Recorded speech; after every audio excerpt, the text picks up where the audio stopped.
Hello, everybody. Welcome to another episode of the Immersive Podcast with your extra furry host, Tyler. We are here today with Sarah from The Essence Healing. How are you doing today, Sarah? Thank you. I'm doing great. How are you? I'm well today. Thank you for joining me. And you're speaking to me from Germany, is that correct? Yes, that's correct. Thank you for Very, asking. very cool. Awesome. Yeah, very good to have you. I love it when we're speaking across the pond. It's it just feels like we're spreading more positive energies when I talk to 3 or 4 continents, in a few days. I really feel like I feel some empowerment in that, like just like a little bit more reach was there, in the metaphysical sense, throwing things out into that consciousness and such. I really like that concept. So yeah.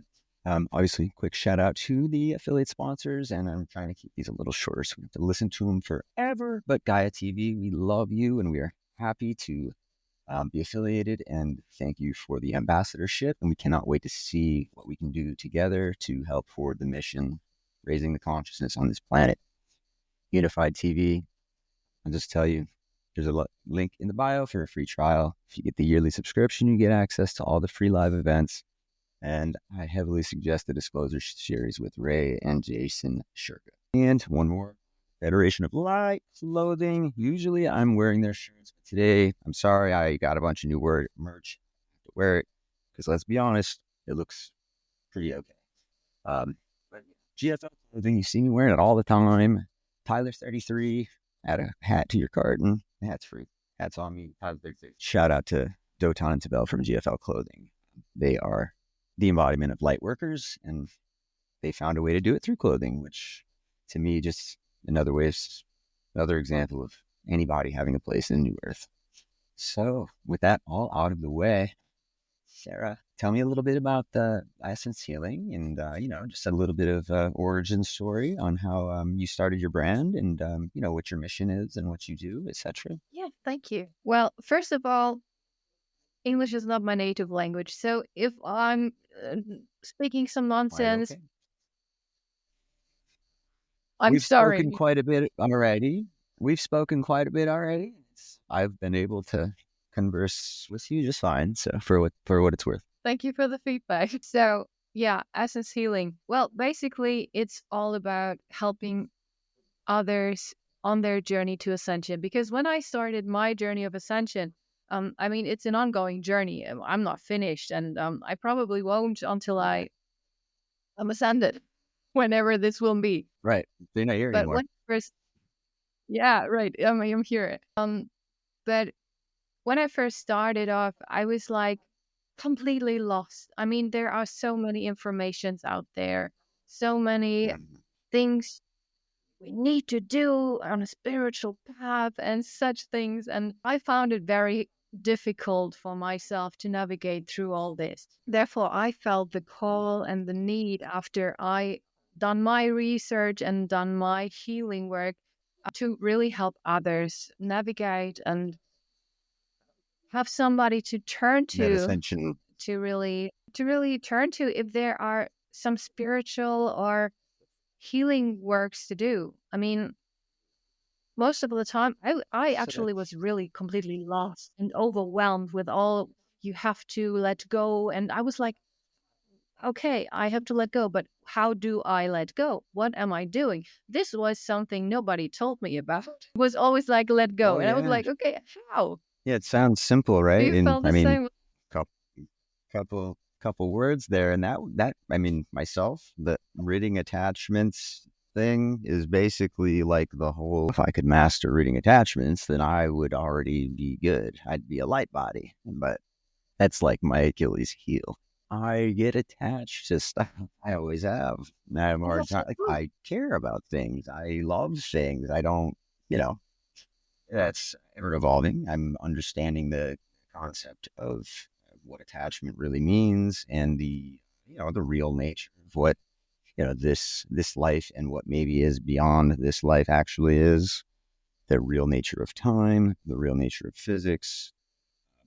I've studied quite a bit into that stuff. both intellectually with the math and, spiritually meditation. I do trance meditations. I do spend a lot of time in that state. And it's very apparent to me that there's obviously something, even come from a purely scientific standpoint. It's sort of like, they say science is catching up to spirituality. And it's like, yeah, I've sat and done that math, and and that's enough right there. That's enough proof for me to trust fall into this game. I mean, the new Earth game, the Ascension game, that can mean anything. That can mean talking about Ascension.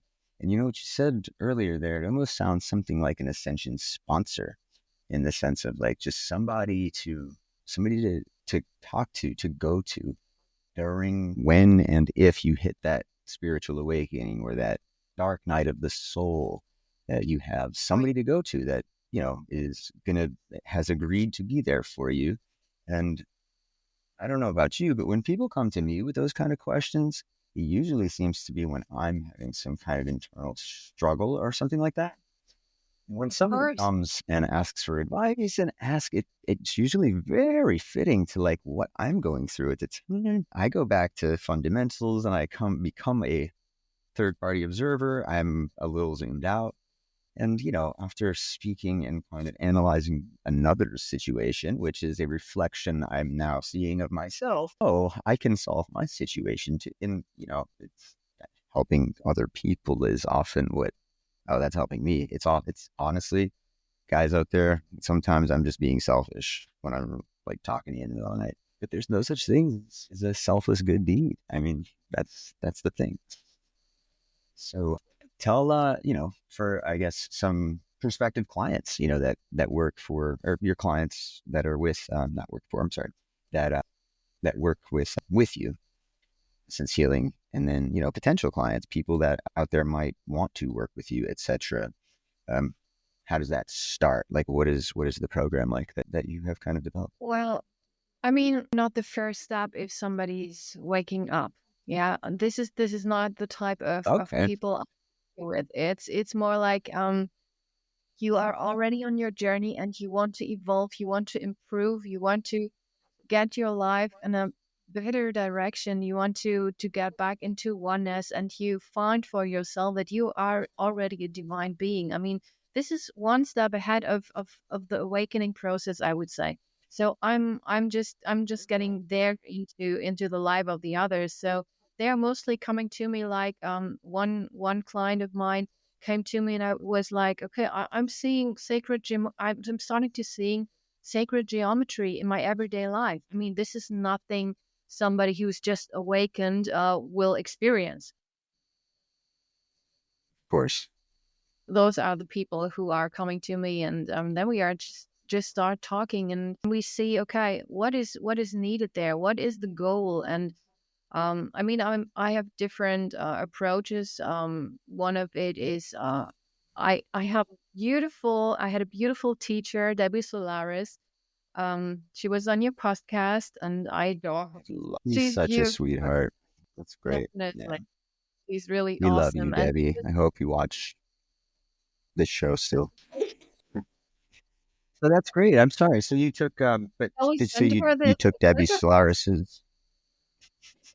So you took Debbie's course, though, that one of the ones that she offers. I mean, they've evolved over the past couple of years and such. But you took one of Yeah, this was hers the some time ago. second time she's doing Akashic teachings. She quitted Akashic Very readings. I cool. know you know already. So I was in the second class she was doing, and so what I specialize myself on, I'm not doing a general Akashic reading. I mean, there are others who can just read into stories of Arcturians and stuff. I'm not doing this. I personally don't like to get lost in stories. I mean, we Too deep down the try to rabbit hole. clear. I agree with you there. Thank you. Thank you. I mean, we are here clearing everything we experience. We are clearing our story as humans. Why should I open up a book or the box of Pandora from another life of Arcturian or whatever? So I don't like that. So Very well yeah, said, and it's just absolutely like that's we talk ascension, and people, and I've said this a few episodes in a row, but I know not everybody sees every second of every episode. I'm going to say it again. We talk ascension, but what is the inverse and the opposite of ascension? That's ascension, and Ascension, yeah. that doesn't mean it's a bad thing. We tend to think, okay, ascend is good. Like, you ascend in your career, you ascend you see your stock portfolio ascend has human, material, and kind of three-dimensional positive connotations, where the opposite of that's not good, going down. But what dissension really means in terms of soul theory, reincarnation, well, the universe in general, dissension would be souls separating as, from the one, the concept of the law of one, the concept of oneness. Yeah. One would argue that we already descended, separated from the one in order to be fractals and have infinite experiences from every perspective. And then once that is, these aren't my theories. I didn't develop these things. I'm paraphrasing and such. And I think our audience is a little familiar with this stuff, but, we talk ascension now. So to me, that means no, we're done with the splitting into more fractals and trying to have more experience. It seems like that's what this end of cycle is. To me, that's my opinion. This shift, this consciousness shift is, and there's a lot of cycles, year 26,000 year cycle, the 12,000 year cycle, etc. Some of them aren't a set amount of years. Some of them are based on, clouds and planets and things like that. But everything seems to have that, that same kind of common thread underneath it to me. And I just kind of like to bring that up a lot because, I think a lot of times we get talking on ascension and the ascension symptoms and the ascension process, and I think we might be mislabeling it sometimes, and that's not a bad thing. It's just it's important. It's important to correct, right? I think it's good to nip that stuff in the bud so everybody's speaking properly, not misinforming without knowing it. Yeah, on your side. Well, basically what I'm doing, this is what I'm not doing so much. So what I'm actually doing is soul mission reading. So I really go to the point from where a soul fractaled from source, and what initial thought had source with creating that soul, because everything else is just a story. So we all fractal from source for a reason. We all had a kind of a mission, our blueprint, so to say. What was the blueprint God gave us when we fractaled from it, or from source, God, Allah, whoever you want to call God, it, however, source, universe, creator, being, whatever. We are talking about the same. Goes by many names. And many names, right? So this is basically what I'm doing. I'm doing a soul mission reading, and this alone is helping people so much to really reconnect with, from the inside. I mean, it must resonate. I can tell you, you had a life in as an Arcturian, and if it's not resonating with you, you're just saying, okay, I had a reading, I was this and that, and you have nothing from it. So I will try to really catch this divine spot and really say, okay, I will take what resonates with you. And I haven't had any readings which wasn't resonating at all. So after that, after a while, they are coming to me again and saying, okay, this was my journey so far after our reading. I'm now here at this stage. How can we go on? And then we have different opportunities, like clearing some childhood trauma, whatever came up for that person, right? It's not just it's no strict, you need to do this, that, and then you are a clear person. No, it's a lifelong process, even for me. So we're not finished after a healing, so to say. Yeah, 100%. I'm never done. I don't want to be done. I want to keep learning. It's funny. I had a past life regression done, and it was pretty deep. I was really deeply hypnotized, and Like I really thought I was only under for about 30 minutes or so, but there's like a 4-hour video of the thing. So talking the whole time and like, but there's themes there that are kind of like how I am now. I kept saying, like, for this example, I said, well, my job, and she asked, do you have a job? Yes, I have a job. Do you have a family? No. Others do. I don't. Okay, well, what do you do? My job is to ask why. What do you mean? With others, we ask why to things. What do you do when you find out why? We ask why. There's a lot missing, but it's like, and I know I'm being kind of vague here, but this was me under hypnotic regression, basically in some place where I had described myself as in trance. It's like wearing robes and sandals and having long hair. And I think I said that my name was Sar or something like that. And there was a name and details about all that stuff. And the point to that's like, so the example here is the story. Like, I could get way too caught up in that story and read into, oh, I was a seer in Lemuria. That's what I was. So I've got to act on that now. No. That's what I try to, and I guess now, when I hear you describe what in an organized fashion, of course, I do things differently. There are people that I talk to on a regular basis that I guess I kind of serve that same role for. They ask me questions regarding their, I've been talking to them, some of them for years now, and, they're unrecognizable from who they were at the beginning, just not in any bad way, just they've grown, things have changed. They say things that they didn't used to say. You hear people talking about God that they never would have before. I see that stuff, and that's just a little tidbit of my, online activity. I don't have that one-on-one system going, but it's fulfilling as all hell. To me, it's very fulfilling. It almost helps me feel more grounded. Do you find that with what you do?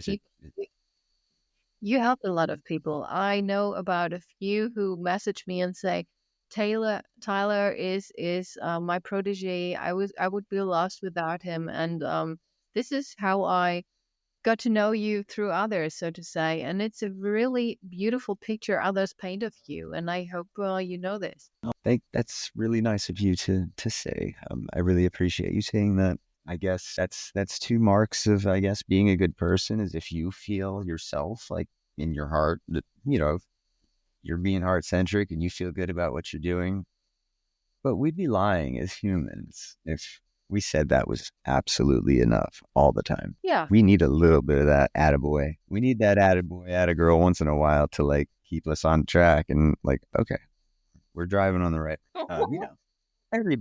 Everybody likes those little notes of confidence and things like that. And I mean, to me, the reason that's a compliment is because I know, yeah, that's true. I spend a lot of time talking to certain people about certain things that they've got going on. And it's never under the guise of like, I mean, if it is, I'm very much clear, like, I am not giving you financial advice. I don't. Like, people might know my story. It's not something I ever recommend doing financially. It's not responsible. The practices that one can put into place and things like that. And again, that's just another example of reinforcing those fundamentals for me, reminding me as the further I grow as a human, as a soul, and more now as a soul, where I used to think I was growing as more of a human, it brings me back and reminds me of how it felt to just have that whirlwind, dark night of the soul experience where, what I've been kind of defining it as is your old paradigm, your old belief system leaves. And, eventually you come to replace it with something, but there's that in-between stage where you have not yet replaced it with anything. You've kind of rid the old belief, but nothing of any structure or with any bones or legs or truth to you has replaced it. You've just, everything's a lie. And, so everything I know, I have to unlearn, and I got to learn new stuff. I don't know where to find it. It's a scary process. And then on the other hand, I mean, I'm speaking for myself. I felt crazy. Like, how do I ask people about this? How do I talk to people about this without, what if I ask the wrong person and they think I'm freaking insane? it was hard. Not easy going through that real crazy spiritual awakening. I mean, I'm sure you had that experience too. We all everyone who's awake had this That's why we're experience. here. That's why we're here. Yeah. What was your, I know it's a kind of a cliche question, of course, but what was your like, your big kind of awakening transition like? Did you have like a career beforehand? Was there a totally different life than what you're kind of doing now? Or tell me a little Well, bit about that. I need to be honest. I haven't been much asleep, to be honest. I was pretty awake since I was a That's child, which awesome. was so. Well, All it right. was, yeah, it was kind of tough to explain if you are sitting in a classroom and you all of a sudden hear drums playing and looking around you and nobody's hearing what you are hearing and getting messages, etc., or dreaming what is happening the next day. So this can be quite irritating and scary for a 7-year-old, but hey, I made my way. I can imagine. And yeah, and so you grew up in Germany, right? That's where Yeah. you've spent the majority of your life. Yeah. So growing up in America, just as I always speak this because I only grew up in America, but if here, I would say, I mean, it's at least my opinion that kind of thinking and such is, and I think this is, I mean, well, I guess it could be correct in sometimes, but that kind of thinking, if somebody says stuff like that, it's almost immediately met with like, we've got to give that a psychological diagnosis. Oh yeah. Yeah. Schizoaffective disorder or schizophrenia, or just, it's got to be labeled as some disorder. It's got to have Right. something to govern it, and a pill to govern the mind. That seems to be the snap response, at least here. Did you feel like growing up in Germany, or did you feel pretty comfortable, as a kid coming into like being a teenager, just kind of, being Well, awake? let's say my family isn't awake, so isn't yet. So I had a tough time, and it got to the point where to protect myself, I shut everything down. I was shutting all down all my senses, and by the age of 15, I was taking drugs, etc., just to shut down everything, to get me normal, so to say. So I really had my Yeah. tough time too. And this was my dark night of the soul. I was then rebellious, etc. And but I got to the point where I was really down, really, really down. And on the edge of the transition, like you described it beforehand, it's everything is crumbling around you, and you're not on the new path yet, but in the in between. And this is not quite nice. Not very Just say settling. that. No, doesn't feel very good. That doesn't feel good, right? It doesn't feel good. So yeah, and then I worked my way back to reopen up all the channels for me, to the clairvoyant, the clairaudience, etc. And I made my way back to source, so to say. Um, Yeah, and it's through a good the way of saying it, human actually. experience. Excuse me? I like how you put that. Made my way back to source. I mean, it sounds pretty grand, but why can't things be grand? I'm doing what I had to do to get back to source. Others found Makes sense others to me. found Jesus. I found source. So. It's not my quote, but I saw it once a long time ago, and I say it all the time. We were saying it earlier. It's like whether it's quantum physics, prana, quanta, Vishnu, Gaia, Father Time, Mother Earth, Allah, whatever, Jesus, Tyler, Sarah. We're all talking about something. We're talking about a creative force, a universal intelligence, something that's a higher dimension, something that's got a piece of all of us in it. We're talking about the same damn thing, and what differs is the stories. And obviously, what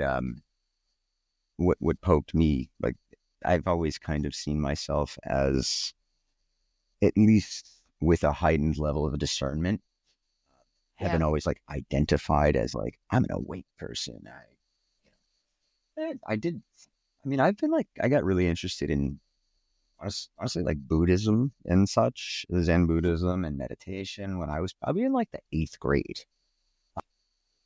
And, it served me really well. I mean, it was something that I just developed as a practice, but it's like anything, then levels came to that. And mostly it came with things falling away, as things would fall away that were not a part of what I was supposed to be stepping into.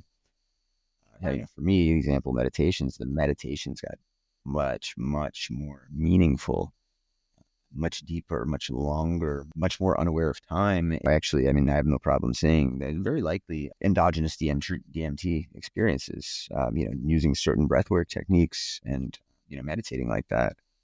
Powerful. Wow. Yeah. And, I've only had substance abuse issues in the past. Also, that's not a secret. I'm open about that. I don't use I mean, there's some plants that I use occasionally, but they're legal. And I don't use drug anymore. Me Very either. rarely have any alcohol. Maybe have a glass of champagne at a wedding here or there, but like restrictions on myself like that. I definitely am not the garbage can, so to speak, that'll just dump it. I'll take it all, dump anything in me that I was in my early 20s or, in my college years. When I was in college, I was also touring as a guitar player. So it was like I'd spend the weeks and the weekends off at a major Florida university. And then I'd go to Los Angeles to record, and then I'd go on a tour. It's like, yeah, I spent like 8 straight years, all one big party, just going back and forth. So like, that wasn't work. You know what I mean? But Yeah, but after all, yeah, I it's mean, I not that. really was party. Yeah, Yeah, it's a party. perspective. It's not Sorry, really party. So yeah, what's it really mean? Um, distraction. but yeah, that was something that I mean, it's just a symptom, it was a way to escape. And I Yeah. used to almost see it as a part of my being awake and my being open. Like,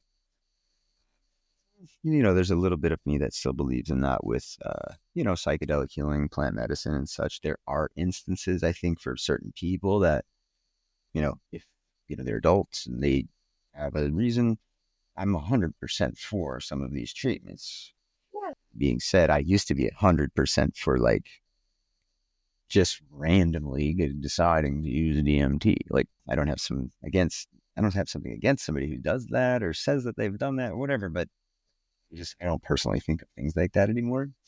And that's a miracle to me, because it used to be like, no, I mean, I really had a problem. Like, I had to stay away from anything at all, or, I'd end up just kind of into oblivion. Now, what always saved me is that my work, my career, my job, whatever I've always done has always been something rather independent and in the arts. So if you got to It's paint, in. if you have to play the It's guitar, or if and you have to design a living room or something, like that's stuff that you can kind of do if you happen to be going through like a mushroom phase. Like, so I'm an artist.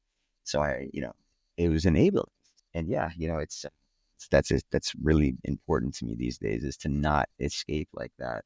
I wouldn't learn the lessons that I learn. I wouldn't be able to reflect the way that I reflect. I wouldn't be where I'm at if I was still escaping in that way. I really think that's important, like sitting with the feelings that I used to try to escape from. it's Actually, I important found has a to lot it's more important value than escaping from it. and you recognize it. You I'm sorry, Sarah. recognize what you recognize what you have done. So this is it's playing all into the ascension process. I mean, I'm not sure if some people are not aware that ascension is not just clearing our etheric, emotional, mental bodies, all the spiritual bodies, so to say. We also need to clear our physical bodies. It goes hand in hand. I mean, we have a human experience. If we weren't a Right. human, It's a part of it. yeah. So when you say you now like to be clean, you so to say, you got one step to your clearing of your body. I mean, how can I say this best? Some It's people like are neglecting a lot what we are doing to our body, because it everything goes hand in hand. I mean, we are energy, and only because it's physical, and the non-physical is so interconnected to it. If we meditate 2 hours a day and afterwards go into a bar and drink 10 pints and go to McDonald's eating a hamburger and whatever stuff, then yeah, whatever Not you the have best done, morning. meditation. Oh, Meditation is Tyler. not going to make you feel good in the morning. Yeah. No, what you just said is great. We just have good connections, so we laugh. So audience, we're just laughing. That's because we're on the same page. Like, Yeah. what we need is you can't. No, that's a really valid point, though. I mean, we're talking about ascension and spirituality and things like that, and we're touching on common topics. That's something that I see. A little bit of like, well, I don't really want to stop doing this, and I'm kind of seeing that this isn't seen as a very spiritual activity. Like maybe it's drinking alcohol. I mean, in the spiritual community, we tend to hear much about alcohol being like, the root Arabic word of alcohol, which it is a poison, technically.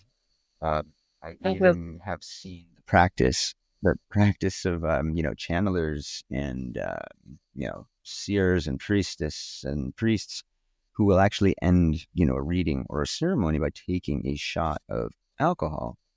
And it's symbolic of separating from source. They don't drink alcohol for the ceremony, but what, most soul recognizing cultures believe is that alcohol is dog shit for the soul. Well, we don't need to believe that it's dog shit for the body. We know that. It's just, it is. We know But it's the day after. yeah.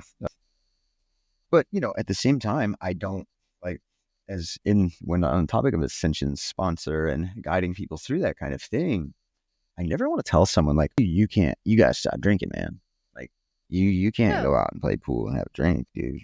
What are you doing? Like, I would never tell somebody that. I might encourage somebody to get healthy if they're or get help if they were like in danger, but who am I to say like what people have to hold on to and let go of? Like, it's very subjective, Like, people are not labeling things the same way. What we're holding on to, what I might be holding on to for one reason, it's not the same reason somebody else is doing it.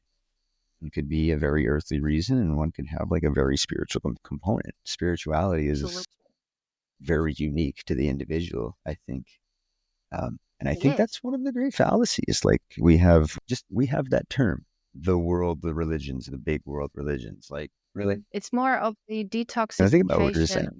It's more about the detoxification of whatever we are taking. I mean, let's be honest. They're spraying a lot of stuff into the sky. Yeah, you can speak freely. Whether people believe it or not, this is not good stuff, which is coming into our soil. We taking it, we are eating it, etc. So of course, alcohol isn't bad. I would drink a bit of alcohol if I would like to, because I'm a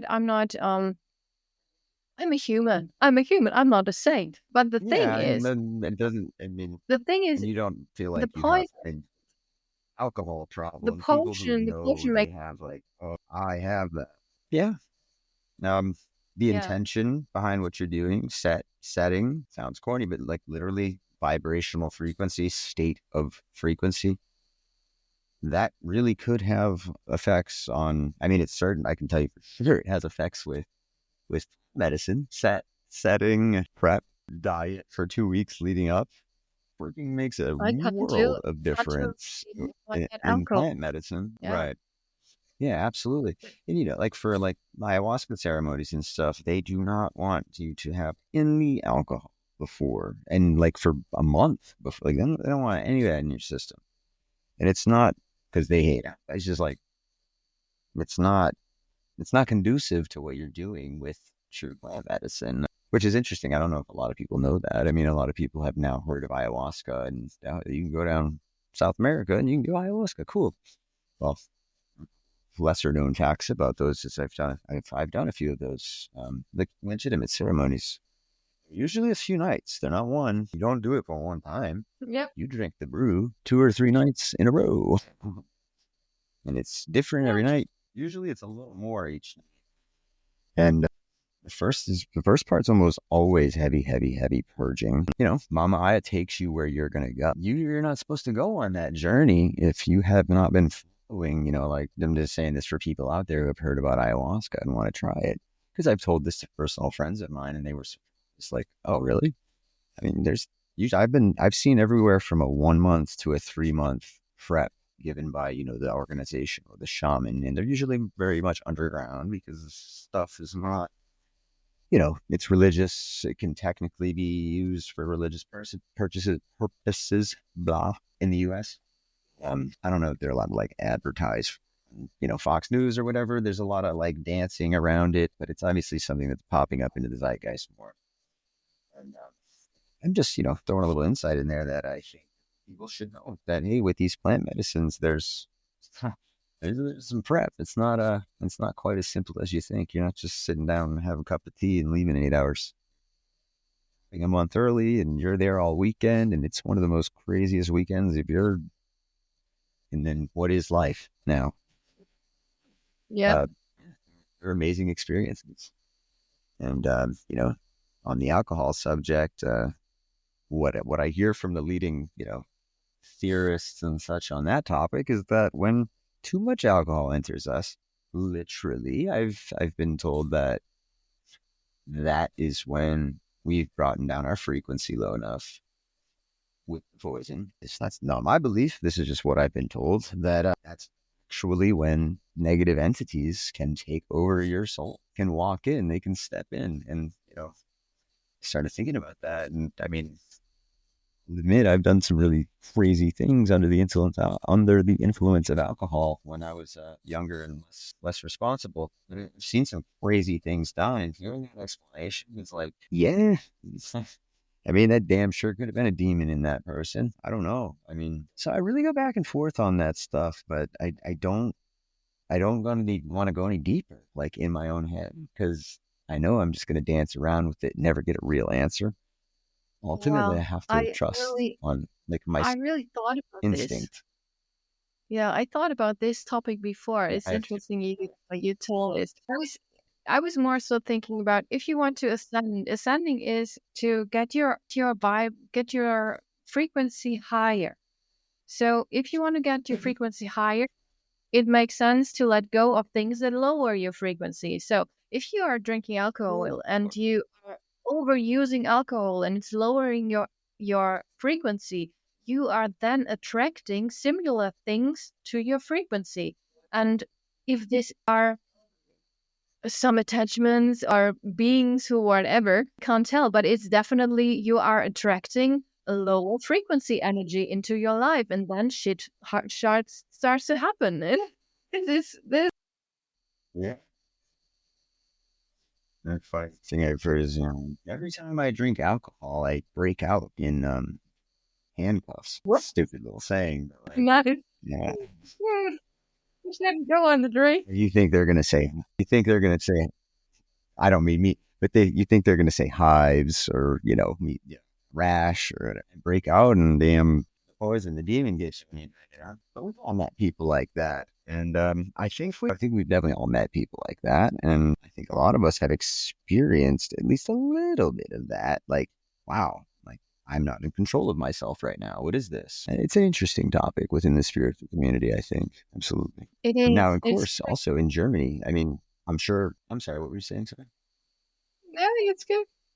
What is it about Germany? I was just gonna say, so yeah, by the way, because you know, being from Germany was drinking something that was like a really normal part of your childhood? Was it, you know, did you have beers at dinner when you were 13 years old? Like, is that kind of how is the drinking culture in Germany compared to? Oh, well, I was growing up in Cologne. It's a city with millions of people, and so it was a bit lush. I think I drank my first cocktail when I was 11. My father went with me in a cocktail bar.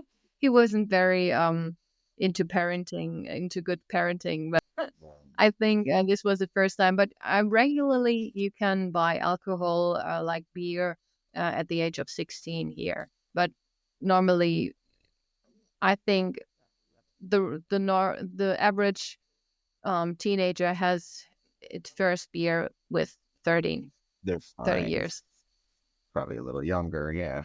We're That makes surviving. sense. We're Because surviving. it's always, I just, it's a mood. I just like to smile. Smiling is my favorite. Um, Maybe we should all smile a little bit more. I spend a lot of time in different cities, and then I go to small towns too. But I travel a lot, so I tend to be in a larger metropolitan area most times. And I live in one. I live in Tampa, Florida, Tampa Bay area, Florida, and I live right in the heart of Tampa, Florida, the main city. Like 4 million people in the Tampa Bay area. We're not small.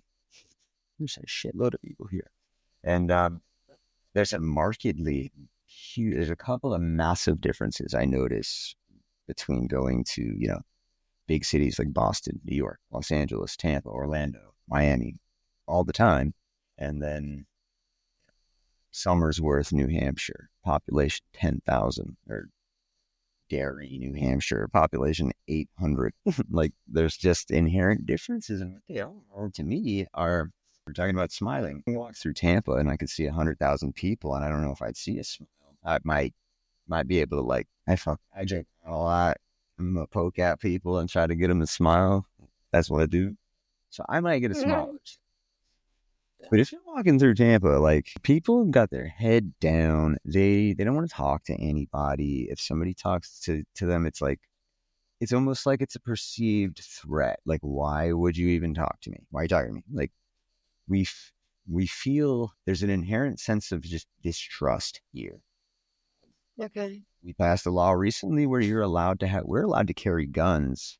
We don't have to have a permit. We don't have to have any kind of licensing or anything. We can conceal handguns, and we can bring them anywhere.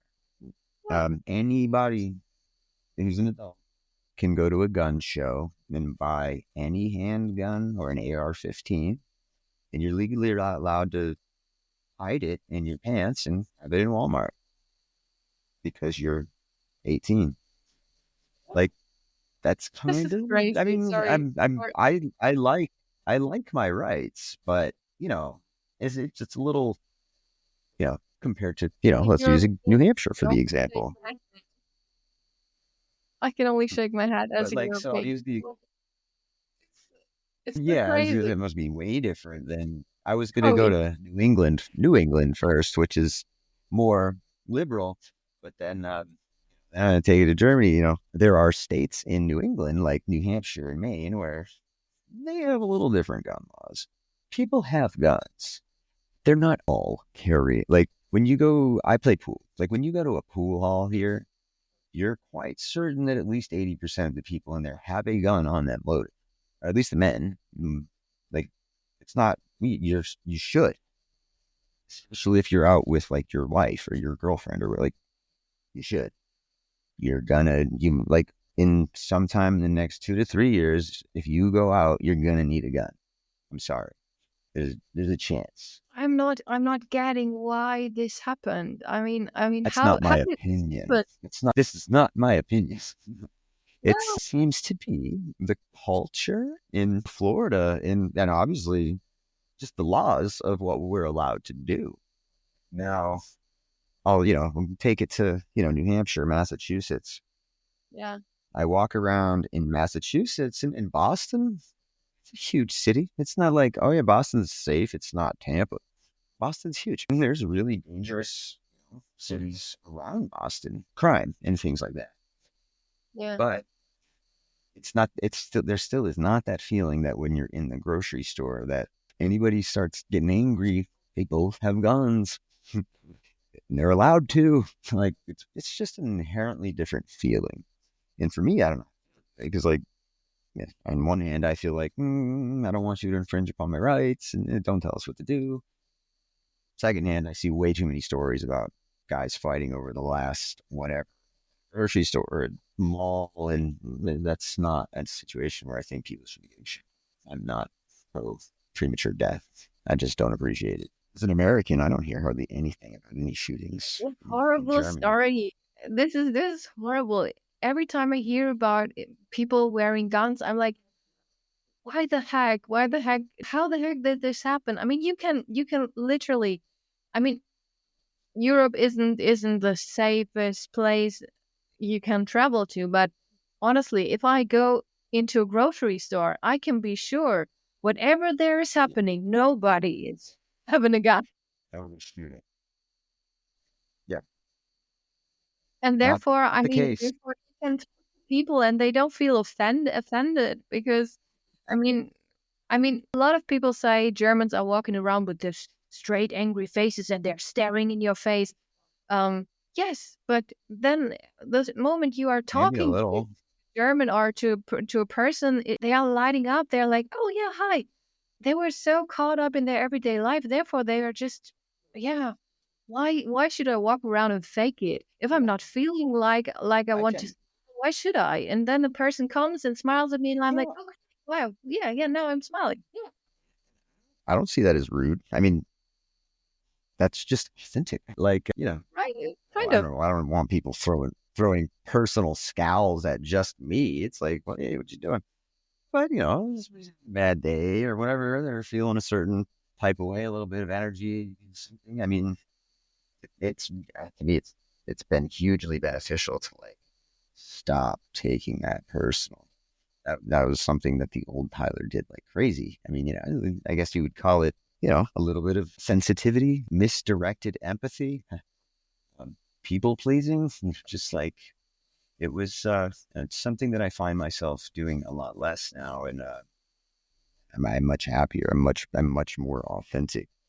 People tell me you seem much more at ease, or calmer, which is something that's an external side effect of internally becoming a more integritous person, a more whole being, a something that's closer to what you perceive as your real self. Congratulations. But when you have other people notice that in you, it's then you start to get those confirmations, and that stuff feeds. I mean, I'll share a couple of mine. I've had some pretty crazy, like inexplicable experiences during this whole like ascension awakening. I mean, I've even Yeah. had a Kundalini awakening, Kundalini rising event, which was like incredibly, massively powerful. It changed everything. A couple other things. We were talking about this before off air, but my eye color changed, which we established can't really be seen on this definition. But whatever. They're green now. They were brown. Lost 140 pounds, and that's a lot. And I didn't try. I didn't count a calorie. I didn't say I'm not drinking milkshakes anymore. I didn't even say I'm not drinking alcohol anymore. That just kind of faded out as much. But Yeah. like things like that just are, and I've seen things like that aren't the same, but just inexplicable changes in others. Sometimes it's just a look in their eyes, sometimes it's an energy, sometimes it's a glow to them, an aura. And then but May I there's the ask other how ones you? where it's like, Yeah. hmm, May I ask how how you I got your Kundalini awakening? Have you forced it, or um did it just happen to you? it happened. And it's funny. I don't like out anybody here, but I guess I can touch on the story a little bit. Typical twin flame kind of journey found later in life, which twin flame journey is often misunderstood, and I don't claim to be an expert in it, but of course, I mean, I've read up on these things. Twin flame is not always your lover. It's not always your, Thank you. Thank you. it's not the soul. It's not the soul mate. Like you have a husband and he could be your soulmate, and you very well should be your husband, and you could meet your twin. You could have a quote unquote twin flame. Like it's a weird thing, Soul theory and soul contracts are not like they're not meant to follow like rudimentary phonics. They don't. That's not how. Yeah. That's not what they're restricted by. They serve a much higher purpose. Yeah. Anyway, the twin flame journey kind of came about, and the other person, I was just experiencing we were both experiencing just massive like synchronicities. That was the time which my meditation started to really, I mean, Sarah, it was really to the point where like I would sit down and I meditate every day, but I would sit down and meditate. Oh, it's okay, it's 10. I'm going to sit. And then I'd go into trance and it'd be like 9 p.m. And I'm like, and trance the day away. Like I had to like kind of learn how to control it, like almost very weird. It was during that time. And the other Yeah. person was doing work and studying Kundalini. I think even maybe like had taken some classes and things. So they were a little more into that aspect of it. Me, it just sort of happened, over the course of, and it happened through getting back in touch with, I'm an artist and I kind of buried my inner artist for some years. Yeah. Calling interior design art. The way I was doing it was not art. I was a salesperson. I was an executive. I liked to call myself an artist. And yeah, I was an interior designer, but honestly, I was a business executive. I sold stuff at a very high profit margin. That's what I did. I wasn't really an artist. Much more of an artist right now. I played 3 shows this week at local places for free. That makes me an artist. Music, I play guitar and all that. That was my first career in the arts. But now I'm just having fun going around my hometown, showing up at places and like, hey, can I play? Well, yeah, you Yeah. can. Like, we usually have to pay you, so you're just here and you gotta play. Awesome. Yeah, it's been fun. Like, but you're asking about the Kundalini awakening, and I want to touch base on it. I think it's mega important. Read if you're a reader. Napoleon Hill, Think and Grow Rich. And it's Think and Grow Rich is not a book that is just about obtaining dollars and stacking them and obtaining wealth. You can apply it to that, of course. You can apply obtaining wealth and, influence and the attraction to anything. That's kind of what that book is on. But the most important chapter in that book, and I'm saying this because I think if you are watching this podcast or any podcast like it, if you follow me, if you follow people like Sarah or my producer Jane, you're going to get something out of simply reading chapter 11 in and of itself of Think and Grow Rich. And it's transmutation, which is a very simple concept. We talk about it all the time. It's, in essence, taking something that was defined as, oh no, this is a bad thing. It's going to have a negative consequence. Not right to, it's a good thing. Look at the silver lining. No, silver lining implies that it's mostly bad, but hey, look at the good part.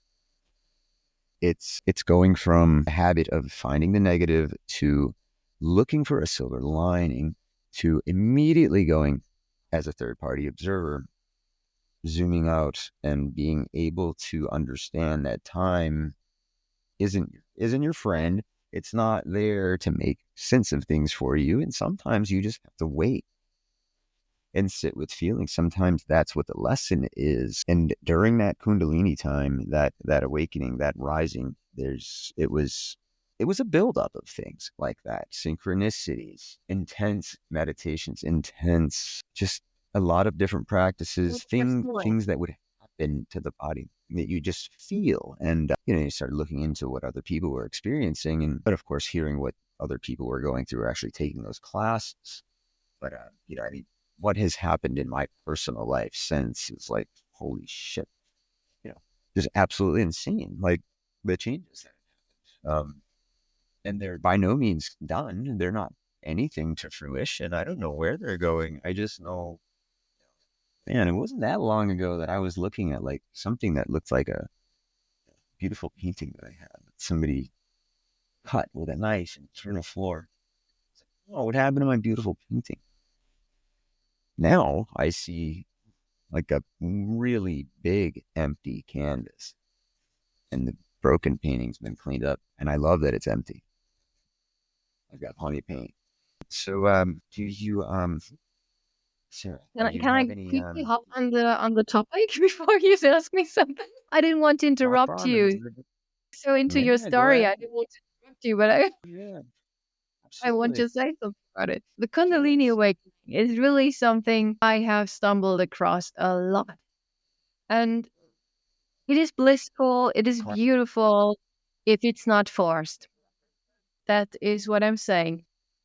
I come across very often that are people getting really overwhelmed after they have, for example, taken a course or forced their Kundalini to rise, their energy to rise up the spine and go through their crown chakra by breath techniques, etc. And they're completely neglecting the inner work.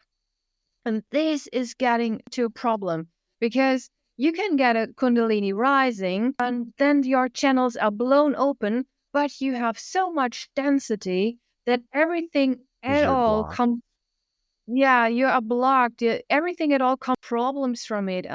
I can't think of the right word at the moment. It was like a kind of a spiritual schizophrenia, really spiritual schizophrenia. They Yes. haven't slept for days and such things, and where they had downloads whatsoever because they weren't able to balance themselves afterwards. So to everyone who is wanting to hop on the train of, oh, I want a Kundalini awakening, please do the inner work. Yeah, It will rise it's naturally. It not will like, rise like you.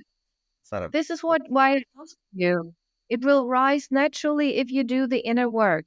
And everything that is forced, oh, you have to deal with the consequences afterwards. And this is not so nice and can really hinder your process of ascension, basically.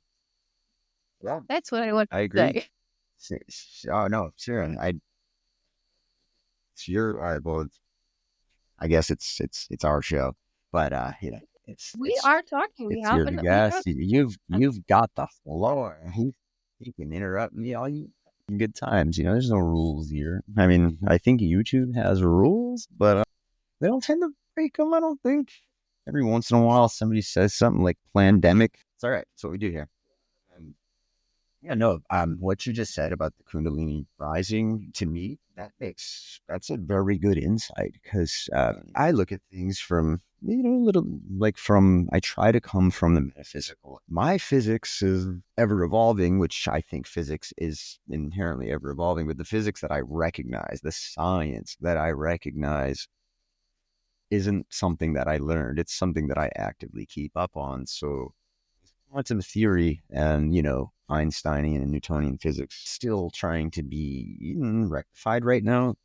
Most people don't know this because we're not going to hear it until we actually crack that code and join all three equations and kind of get that everything equation where everything works out, where we can join, wormhole physics with Newtonian physics. That's not happening. Um, what is happening is we're discovering all sorts of new kind of like, oh shit, in between type of stuff, which is, basically everything that we have known as quantum physics and quantum theory. It's neither. It's a little bit of both. It's those things break down. And, you've probably heard this word. These things break down at a certain atomic level, like the laws of physics that we know. That's why they don't jive, because once you get to a certain level quantumly, then you're not going to join them. That math that did work out at a certain level, it doesn't work out anymore. I'm making an analogy here. Okay, because I don't get what you want to say.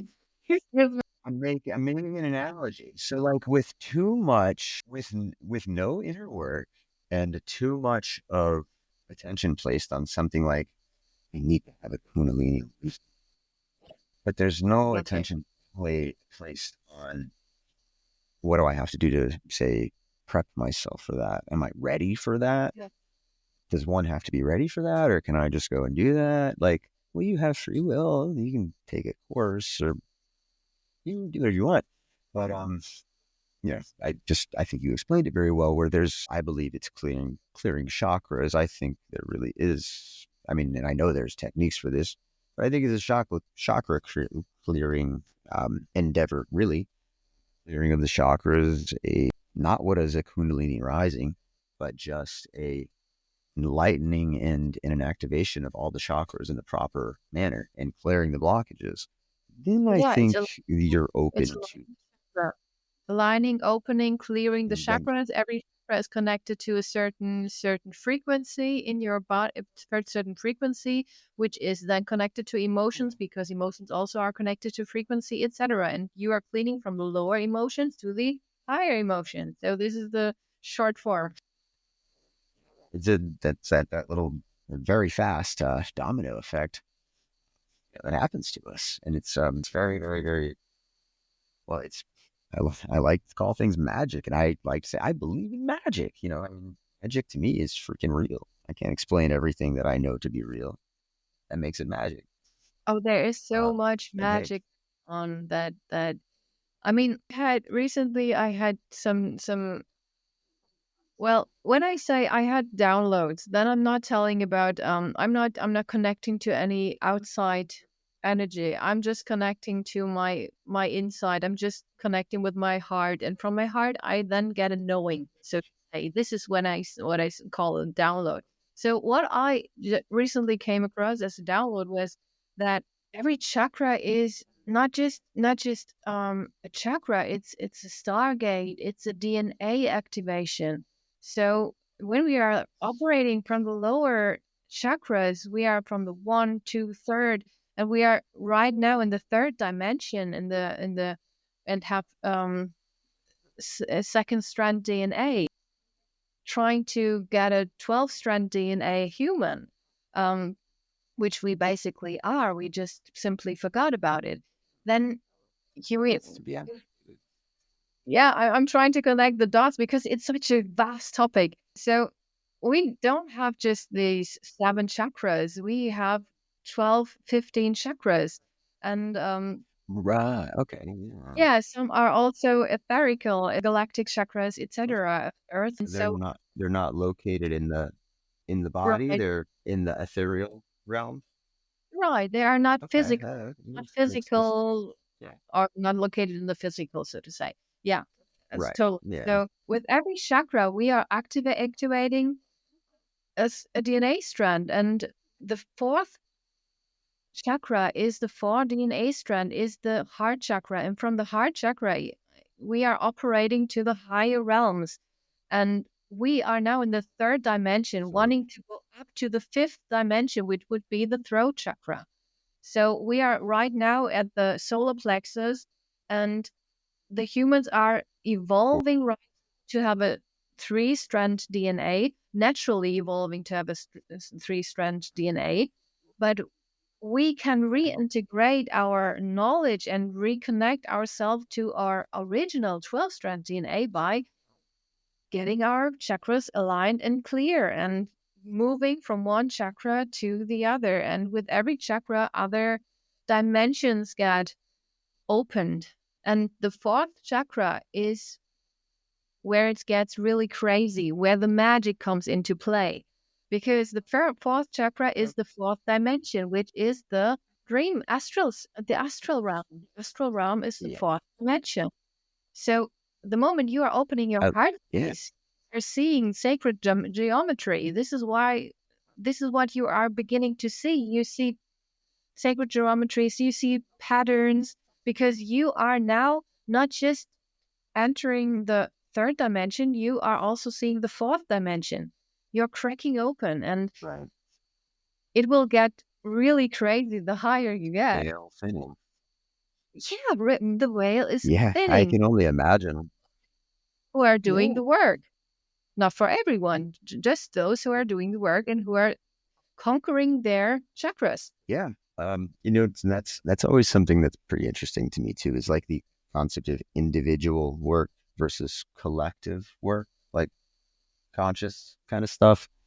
It We are just makes me one. wonder, like, because I've always We love. believed in, you know, like a critical mass kind of theory. Like, we just got Yeah, to get there. Like, that's what I think. Like, I don't really pay attention to, I don't make traditional decisions. I don't follow the rules of business. I just whim decisions. I'm like very much understanding that I'm here as a meat suit Tyler um, this time around.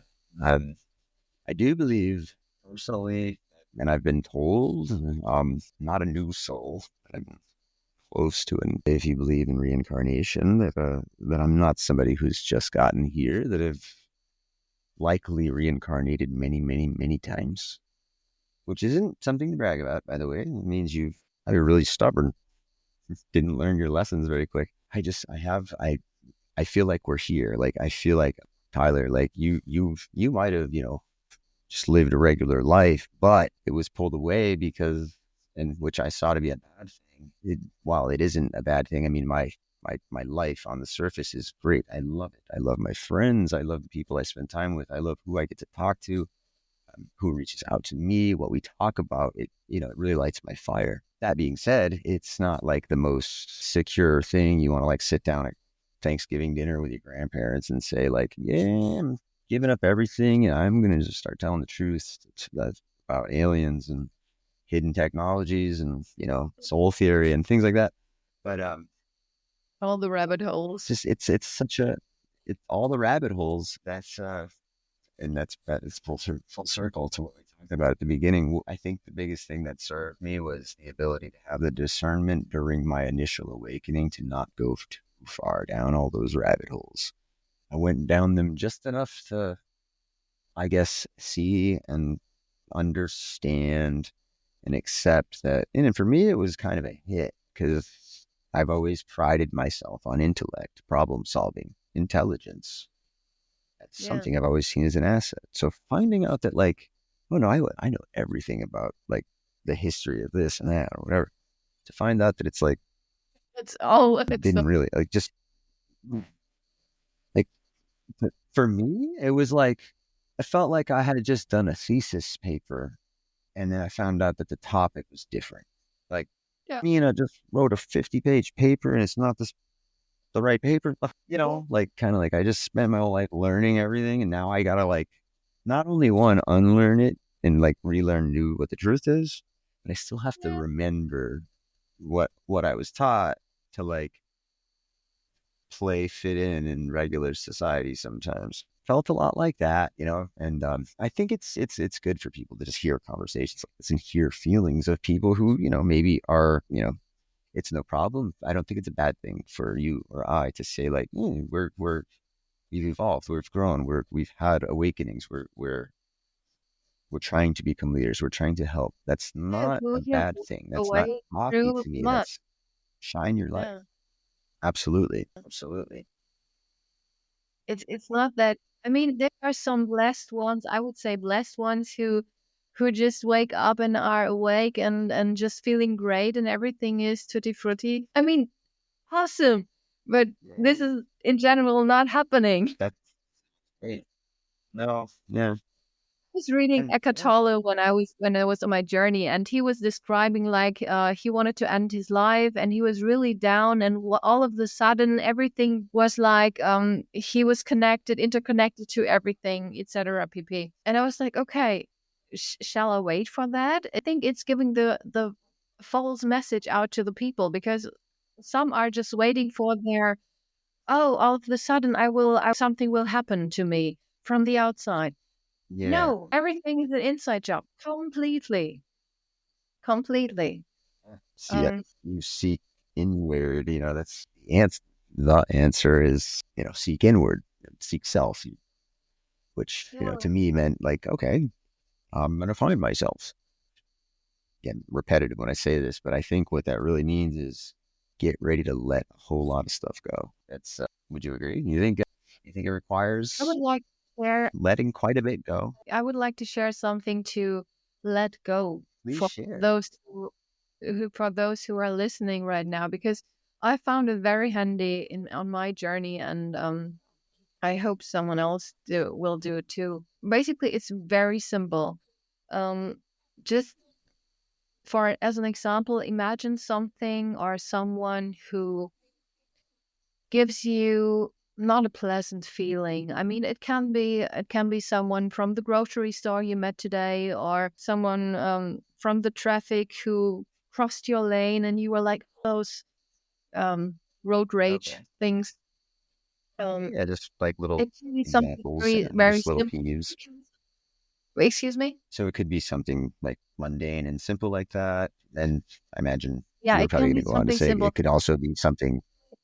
It needs to be something that is where you feel kind of unpleasant. It needs to be an unpleasant feeling. And if it's connected to a person, it's ideal. So just to get a sense of what is to do is just close your eyes and imagine the person right in front of you who is pissing you off, basically. And then just feel in your body, does this feeling, where is this feeling located? And for example, it can be located in your stomach area. It, but it also can be located in your whole body. You can feel tension in your whole body when you think of a person, or different parts of your body. Just locate where the feeling is, and the moment you located it, you are imagining kind of a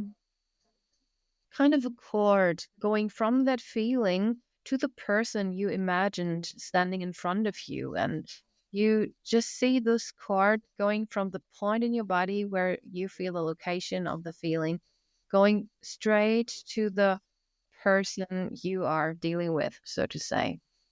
And this is, you connect with that person, you see this cord, and you can literally grab it with your hand, wherever it is, grab it with your hand and hold it.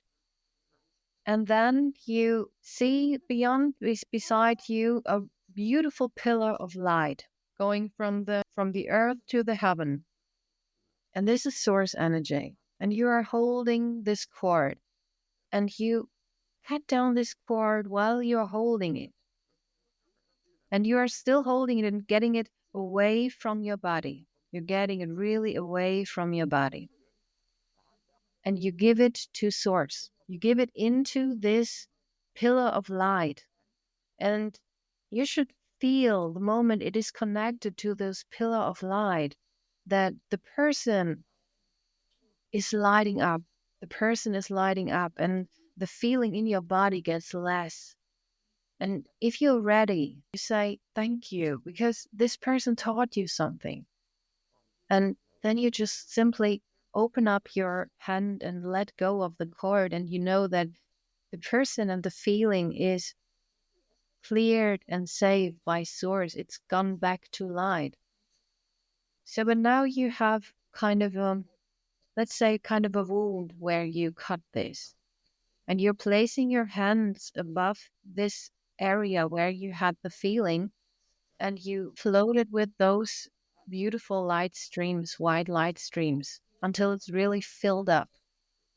It's really filled up, and you feel like, okay, this is a beautiful sensation in my body now. It might happen that you need to do this a couple of times. It depends on the feeling and how deep it goes, but this is a beautiful way of letting go. And are you okay, Tyler? Yeah. I'm I'm just You're I'm holding yourself. immersing It's like myself. you're embracing yourself. Oh, you told I'm putting my hands on the spot of the tension. Okay. I'm just following you. Yeah, yeah, I guess I okay, could go like okay. this. No, you can do whatever you do. That's where I have tension. I was very relaxed though. Like, just when I had my hand out, like, so relaxed. You Yeah, have I a mean, very hypnotic voice, which is good. thank you. I You do do. hypnosis too. So Yeah. That's yeah, it's funny. Well, yeah, I imagine you. I would say you should. So, no, you have a very good voice for it. But I will say, so for example, those out there, and this is something that I see as valuable about this show, something that I can do, and I'm not a hypnotist. I haven't unlocked any energy healing abilities. I don't do Reiki, things like that. I everybody, could lead you in a right? meditation or something. Yeah.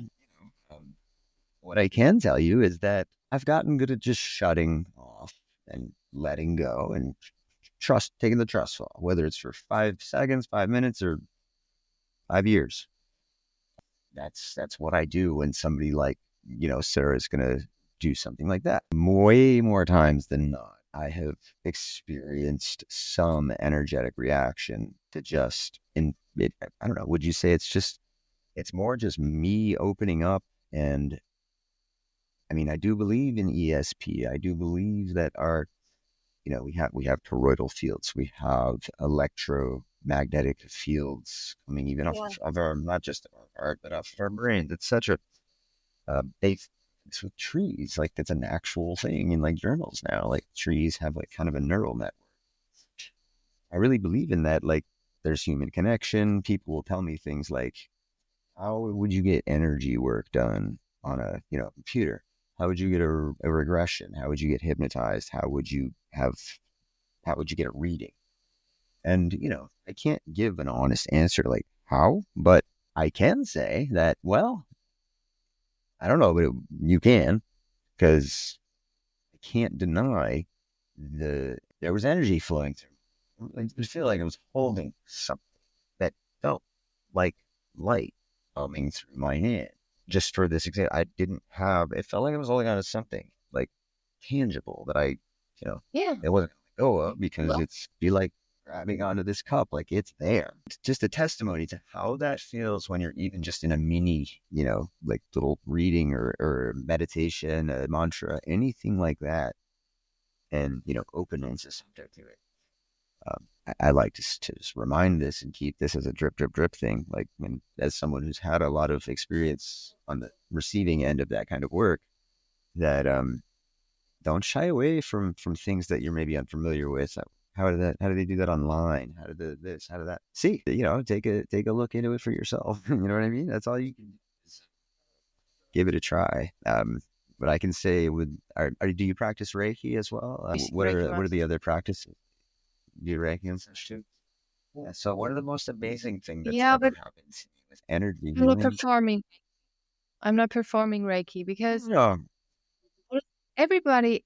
I don't like the concept of Reiki, because everyone is connected to source. And we don't need special Reiki symbols to get access to this.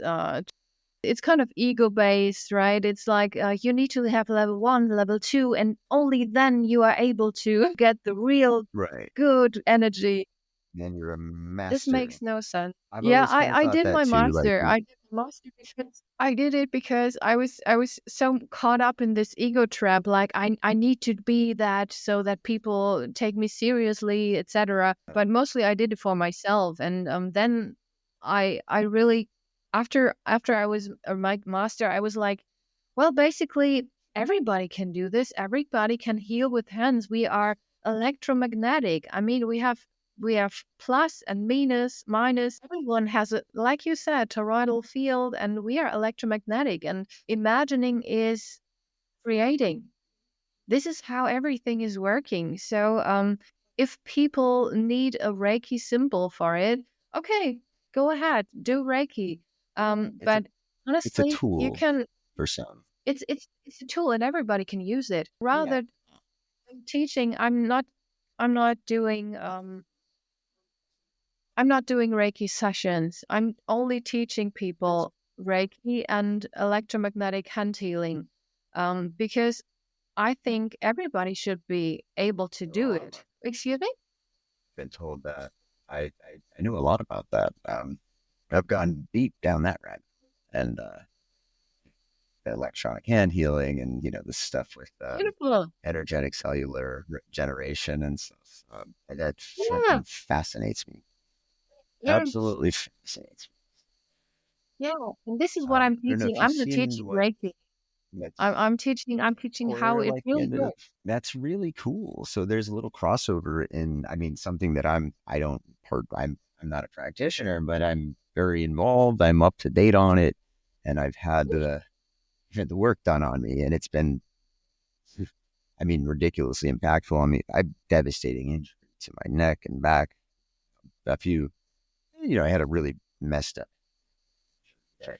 It wasn't like all 100% of the time, like debilitating, but it was chronic. Like since I was 16, 17, 18, somewhere in that arena, never anything less than like a, high to a mid to high level of like pain coming from, my hip, which I broke 3 vertebrae in my neck in a car Mhm. accident.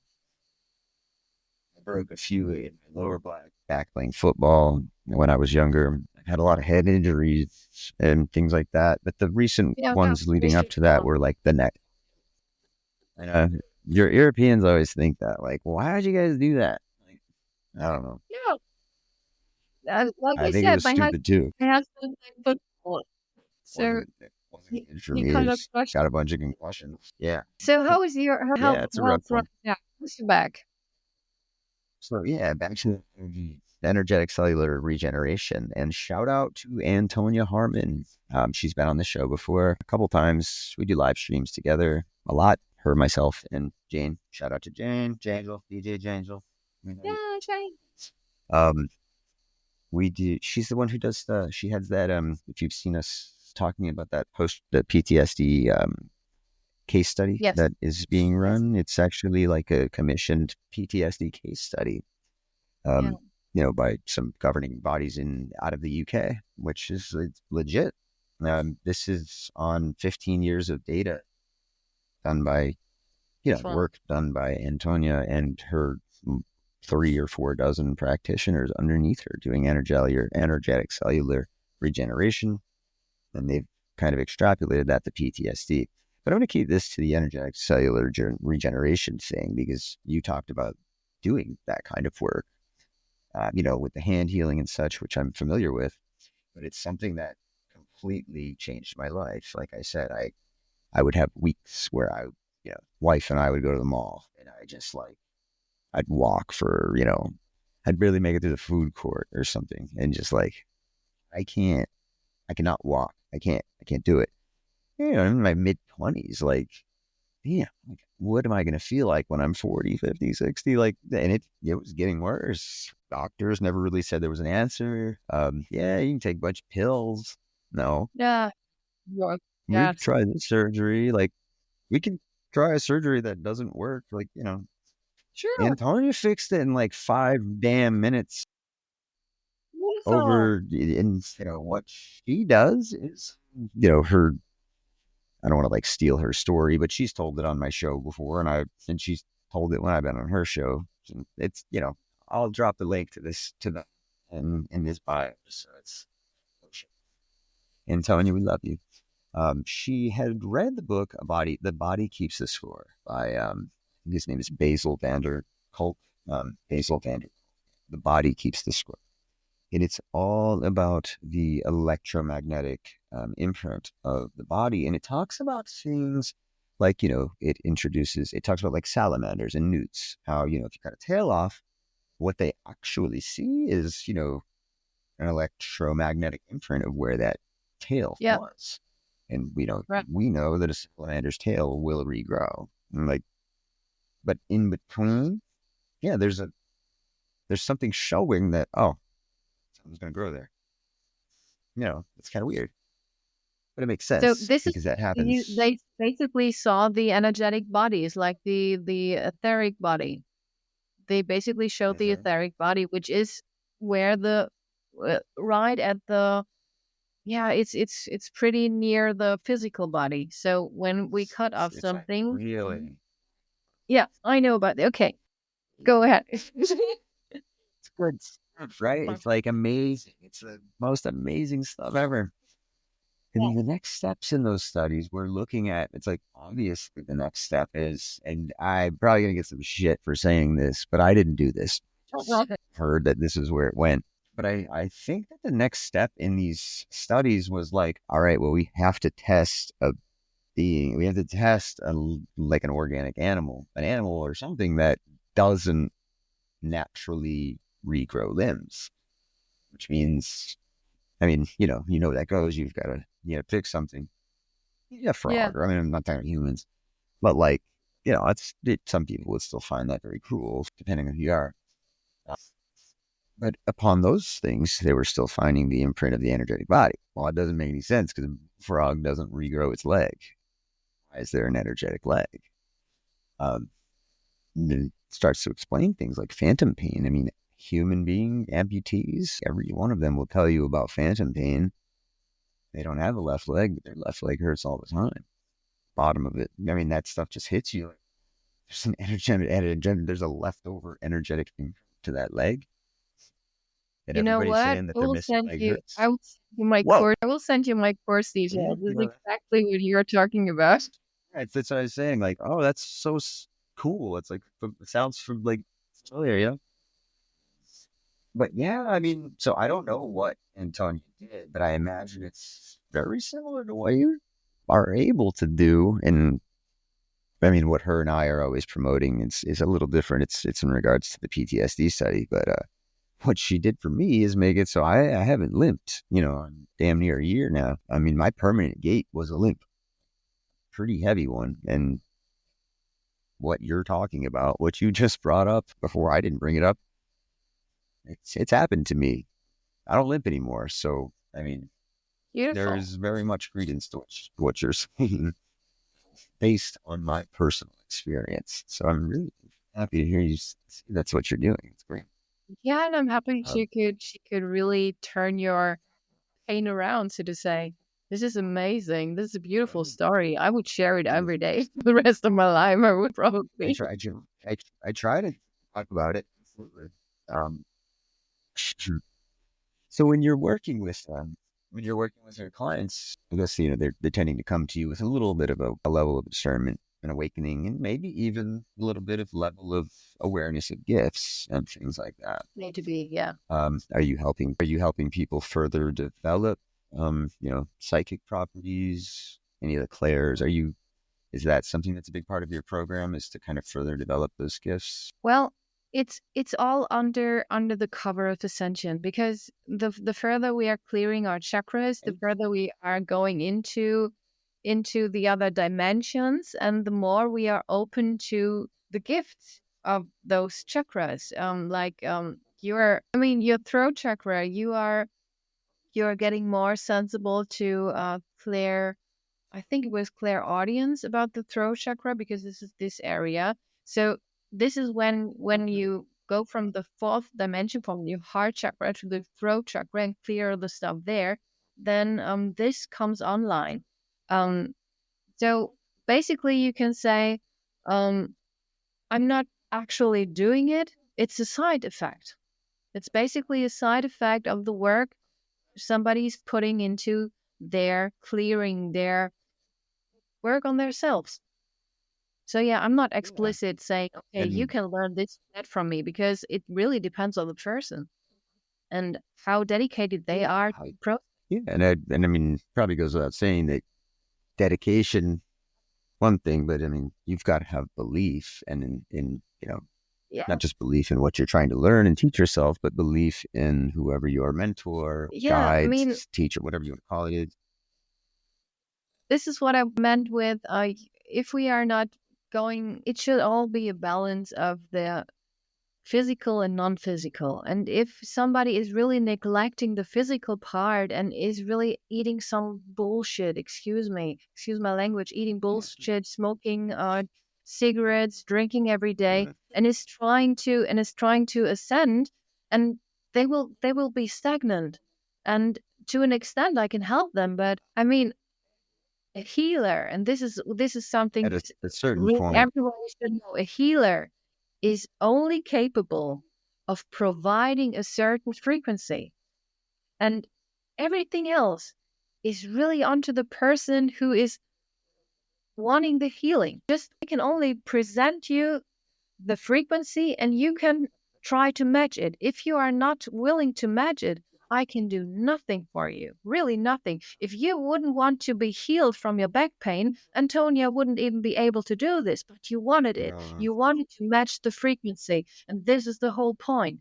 So, yeah, if somebody is willing to develop their gifts, they will, because they are matching it. I think, that's a great explanation. And I'm happy to, have you here and explain what you're doing, And I'm happy to have learned. I mean, those who don't know, Sarah and I are, we live in different countries, but we speak, we know each other a little. I didn't know everything about what your practices were and everything like that. I knew some things that I've seen, in posts and such, but not everything. I'm like elated to hear that that's happening in multiple places. It's multiple places that I Yes. know of. And it's And I need something that to I do a shout also out know to Jane. works amazingly. Yeah, thank you. I need to do a shout out to Jane because she was really the one connecting all of us. She would She love that. is such a beautiful person, and she is really she's like she's like the spiritual connecting point of all people. Everybody knows Jane. I barely know people who don't know Jane. I always used to call her the great conduit. Conduits are connectors, the little connections between electrical circuits. And that's what I used Yeah. to call her when I first met her. I mean, we're a little closer now than me to just call her the great conduit all the time. But I very much still do think of her and see her as that way. She's kind of the, almost like, I mean, I don't want to say like the matriarchal figure or like a leader because it's not supposed to be that, but Yeah, I she get what you has mean. she has that quality where, you know, I mean, she genuinely is an altruistic person. She doesn't have any agendas. Yeah. I think that externalizes, and that's what happens. She really does come from a place of just wanting to help others. And And she does, that's what and we're she doing. We're not did. doing, Yeah. yeah, And she I does, and she remember, did, she has yeah, she does always. the group That's what she does. and connects people. It's really amazing, and it's really coming from her heart, and you feel it. And it's Jane. It's our Jane. Call her Jangel. Jane. I Angels. saw this once, and I was like, "Is he referring to Jane as an angel?" I'm not really sure, but I get it now. Well, she does a lot for a lot of people. Oh I yeah. mean, of course, her and I do the Immersive Podcast. She does a lot for the Immersive Podcast. Our duties are kind of split. What I do is different. I'm the one on camera and talking and all that kind of thing. And I guess the rest of what I do is, I mean, it doesn't sound like a job so much, but I'm very bubbly and talkative and social. You know, I, I spend days going out to random places, giving away hats and telling people about the podcast or random people. I don't care. I don't mind. Yeah. Like, I'm the boots on the ground. Like, oh, if you met him, then he definitely told you all about what he was doing and like It's really too bad that pinned you you're over. down and whatever. Really. We would have such a fun And time then, just going around and telling the people, "Hey, did you hear about the Bears podcast?" yeah, I know, right? Do you feel you're ascending? Are you a part of the ascension movement? Yeah, but when you said that, and it's so good to just laugh and have conversations like this because some podcasts are just, and it's good to just have an interview and ask questions, but Yeah. I like to watch two people who just connect and laugh and have fun and, you know, these topics can be really heavy. They can be really, they can have really heavy implications, even if they're not necessarily Everything. so dark, Yeah. themselves. I mean, every one of these quantum topics has a pretty big implication somewhere. So to be able to have a comfortable, just kind of fun, making some jokes, but also having some legitimate insight kind of conversation. Yeah. The thing Everything about is supposed to. reincarnation, quantum physics and stuff is it's okay. I mean, Yeah. I think we need a restructuring of a lot of things around us. One of Oh the yeah. big ones is, celebrity culture. I think it's ridiculous. Totally ridiculous. I don't know how that ever even happened. I also I see this, that word woo woo and the spiritual crowd kind of becoming like the quote unquote cool kids, so to speak. I mean, Yeah.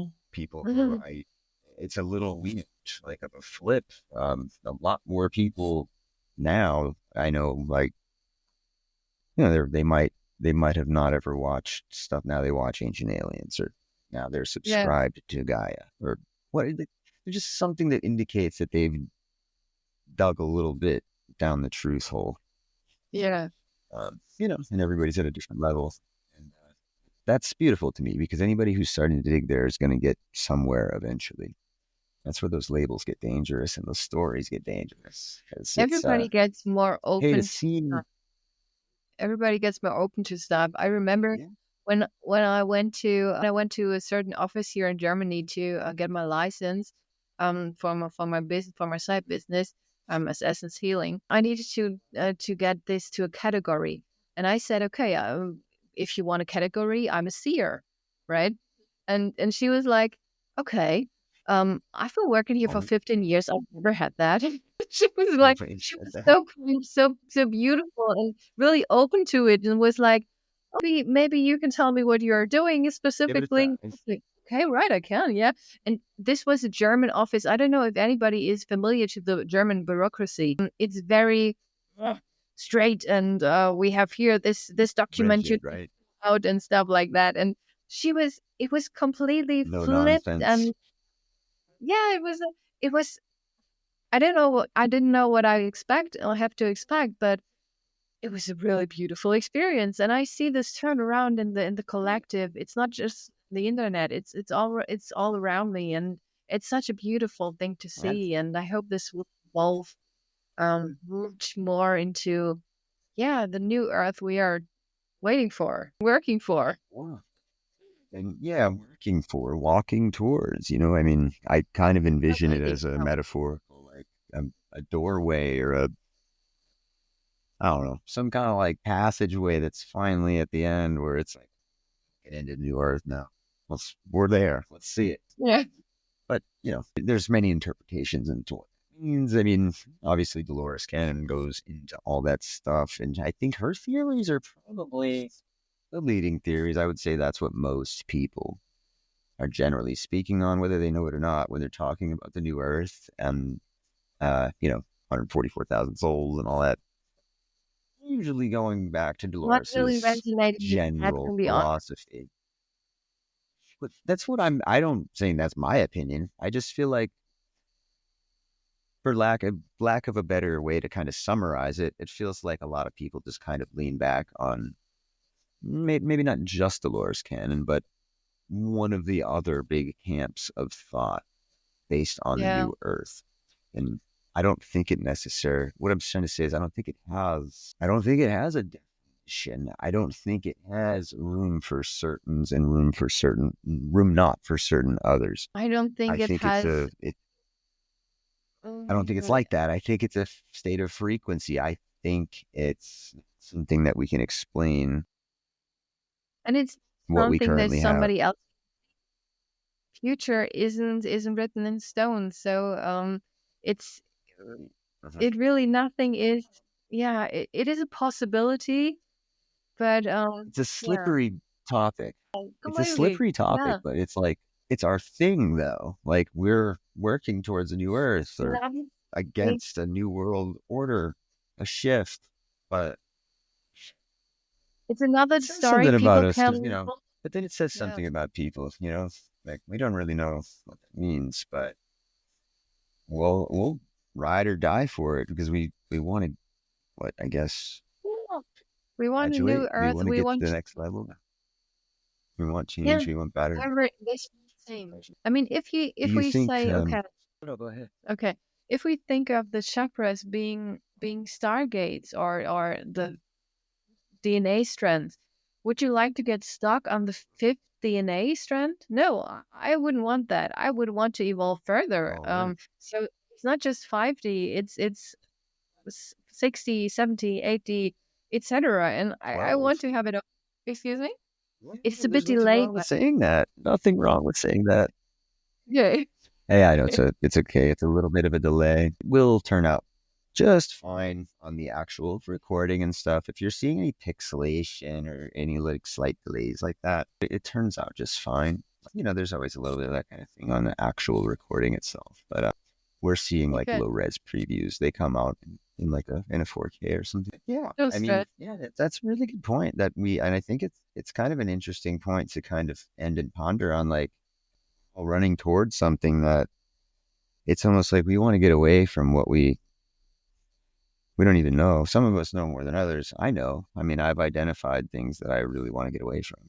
and I've gotten away from a lot of them. I don't participate in a lot of things that I used to participate in, like at all. There's major systems in society that I have completely removed myself from participating in, which I don't want to say I'm proud of, but I feel good. I'm happy to see it as like a freaking accomplishment and It's achievement. Like, much more not, than I mean, others. and it's Uh, also possible that, yeah, I mean, to not have that puppet master. I don't know. I guess we all still kind of do, but anything to feel a little less like a puppet on a string. yeah. It's gross. Gives more time to think. Gives time to. It gives you a damn chance. But that's a good topic, I think, to end on and ponder. Damn, I mean, we're here close to 2 hours, and Yeah. we're all running towards the new Earth. We don't know what it is, but we know we don't want to be in this one, whatever this one is. Yeah. Uh, that's what's up. And some of these conversations, it's awesome because I have this conversation a lot, and sometimes it's like, well, it's not always. Honestly, it's not usually this playful and fun, which is good because there's Yeah. people that can have it that way. And other times it gets really intense and like it borders on tense, or you kind of wonder, like, is somebody going to get upset here? And like, it can be, depending on where an individual is in their process, you might poke a button that they're kind of on, like a level they're at, something they're stuck on. And, there's little things like that. So it's refreshing to just have a giggly conversation about things that are actually kind of serious in some senses, but to remind you, just like, no, they're not that serious. Like, not serious enough to decide that you are John the Baptist reincarnate and whatever. Like, just blind, crazy decisions people make after going down the rabbit hole. It's like, wait, where are you going, man? Yeah. Completely. Is there so is there any I don't know what you've got for time, or if you'd like to end with anything in particular, but I want you to, of course, mention anything that you'd like to mention that you have coming up, that you're doing, even if you already mentioned it. If you I know we did a little bit of exercise earlier. That was great. Felt good. I don't know if you want to do a kind of reading for the collective or for me or anything that you want to do right now, to just anything. Just want to let you know that you have the floor. And Sarah, you've been a great guest. I'm happy to have you here. And if you have anything else that you'd like to just touch on, please do. Well, yeah, I would really like to end it with first of all, I thank you. This is for sure. Thank you for your time, and I really appreciated the whole evening. We It had a was little bit for of me. It's goofy freestyle one. Yeah. I really appreciate it. So I really would like to end to with whatever you are on in your journey. I know it's like a rubber band. Sometimes it's stretching to the positive and it's flipping back to everything is going to shit, so to say. And I really want to encourage everybody that this is just a phase. It's a phase we are all going through, and whatever you are feeling, reach out to people you trust, or you can reach out to Jane, and you can reach out to me, and I don't know, I think we all can reach out to you too. Yeah. Yeah. So that's people always ask, what do you guys do? What'd you start doing? Like, Yeah. we grew really large social media followings, but we answer every message Yeah. Yeah. that, yeah, Yeah, just reach out. Just, I make mean, kind of no sense. yeah, just for the Feels good people though. reach I mean, out. There are people caring, and we all care for each other, and we are building our community, and you are never alone, and everything is just a phase. If it's great, it's also just a phase. It will pass, and then will yeah, be something else coming for it. But please don't get lost in the hard times. So yeah, this is a great end for them. I would say. yeah. I mean, that's something it's synchronous that has been coming up a lot. I find myself giving that advice. Like, I'm not seeking to give that advice. It's just, it's like what's called for in the instance. Like, I find myself telling that to people who are just, 2 months ago, they told me, oh my God, I just saw this. And they, like they had that aha moment. And yeah, I mean, it's nail on the head. They need to hear that. They need to hear that they're not alone. I needed to hear that I wasn't alone. Yeah. I just want to repeat what Sarah said. You're not alone out there. If you feel like, what is going on? My world around me is crumbling. My beliefs are crumbling. Yeah. Reach Just out to a like mind. if I say reach out, I don't mean book a session. I mean really reach out and say, hey, I need help. And it's not that it's not about earning money or something. I mean, if you want to go on an ascension journey, you can book with me. But this is not what I mean with reach out. I mean reach out if you really need somebody to talk to, if you need an open ear, etc. This is what I mean. So yeah, just to clarify that. You're angel for saying, I mean, we'd like to think a lot of people would say that, but a lot of people would get to a certain point and stop saying that. Yeah. A lot of people just might not say that. I mean, they might very well mean book a session, which I'm sure that's not a bad thing if somebody does, but that's absolutely what I mean too. Reach out, Yeah. Sometimes they make stories like, hey, reach out, because Reach out. Yeah. you're probably not gonna unless I'm asking you to. Especially with men, like if they see another man like asking them to reach out, it might poke them enough. It does. It happens. It pokes them enough to reach out where they wouldn't have otherwise. It's like it's a response to the story of me saying. A lot of times I'll phrase it like, "Hey, you see this, this, and this. I have this, this, this, and this, and this. You look up to me for this. You ask me about this. I still feel like shit today, but I'm smiling and I'm here for you. And if you need anything, honestly, it's going to make me feel better to help you." Like, it's just this never-ending process of, hey, that's what we land on, is that's what the worth is. It's a never-ending damn process of paying it forward, helping for no other reason than just to be there for each other. Yes, hell yeah, Sarah. That's what I'm talking about. We've got a similar viewpoint on this stuff, and you can tell when you can almost have like a fun conversation that, I don't know, some people might think is like, they have a weird shorthand, they just laugh. So it's good. That means we can do great things individually and together. It's good. It's a good thing. It will attract the right people. It will attract the right people. Let's just say that. Absolutely. I truly believe there's always there's always a reason. There's always the right person to see something. So yeah, right at the mark there. I'm so grateful that you were a trooper and stayed for so long. But hey, that's just more footage of you to go out there. And I really thank you for your time. All of Sarah's links, all her information will be in the bio to this. This video will be on YouTube, the Immersive Podcast, Apple Podcasts, Spotify, iHeartRadio, and everywhere else where podcasts are available. The Clippables will be on Facebook and Instagram at the Immersive Podcast. Miss Sarah here is certainly free to have some clips of her own if she wants to. That's up to her.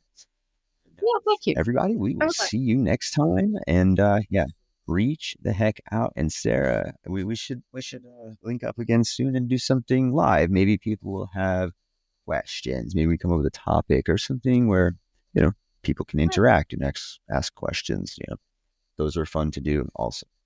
So, we can do that. Thank you. Bless your heart. Yeah, we'll plan one of those. So with that, this is your first host, Tyler. I hope on the next episode I've gotten a face haircut because it's getting really long. I'm laughing and giggling today, guys.